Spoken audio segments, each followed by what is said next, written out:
ìjọba Aṣíwájú Bọ́lá Ahmed Tinubu ó tún ti gbé òfin tuntun kan jáde fún gbogbo àwọn ọlọ́kadà àti àwọn oníkẹ̀kẹ́ mọ́rúwá tó fi mọ́ àwọn ọlọ́kọ̀.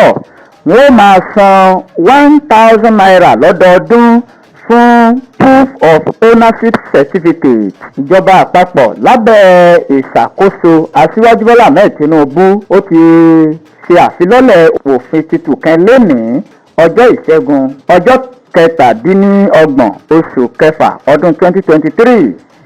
Òfin tuntun ọ̀hún ni wípé gbogbo àwọn tí wọ́n ní kẹ̀kẹ́ mọ́rúwá tó fi mọ́ àwọn ọlọ́kadà àti àwọn onímọ́tò wọ́n ó máa san 1,000 náírà lọ́dọọdún fún owó wípé èmi ni mo ní àti mímọ̀ sí ìjọba wípé onítọ̀hún ó ní mọ́tò tàbó ní masíìnì tàbó ní kẹ̀kẹ́ mọ́rúwá ní orílẹ̀-èdè Nàìjíríà. Nígbà tí akọ̀wé àgbà fún ìgbòkègbodò ọkọ̀ fún ìpínlẹ̀ Èkó Mínísítà Abdulfatai Toríọlá ó sọ ọ́ di mímọ̀ fún àwọn akọ̀ròyìn lónìí ọjọ́ Ìṣẹ́gun. Toríọlá sọ èyí wípé ìwé ẹ̀rí wípé èmi ni mo ní mọ́tò tí ìjọba sì fọwọ́ sí àti fífi orúkọ kalẹ̀ lábẹ́ ìjọba òun ló ṣe pàtàkì fún gbogbo àwọn tó bá ní mọ́tò àti masíìnì alùpùpù tó fi mọ́ kẹ̀kẹ́ mọ́rúwá ẹlẹ́sẹ̀ mẹ́ta àti àwọn nǹkan ohun èlò tí àwọn olè bá jí gbé lọ. Eléyìí yóò lè ṣààbò lórí wọn láti lè gba nǹkan ohun èlò ẹni padà tí àwọn olè bá jí gbé.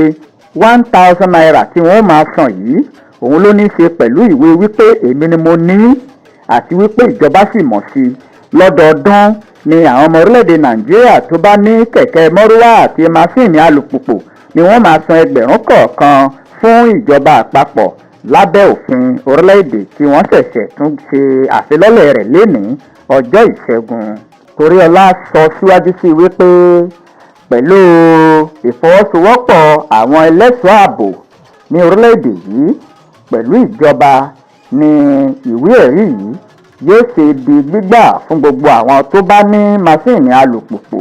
Etí yín mélòó gbogbo ẹ̀yin tẹ́ ní masíìnì alùpùpù àti kẹ̀kẹ́ mọ́rúwá 1,000 náírà ni ẹ máa san fún ìjọba àpapọ̀ lọ́dọọdún.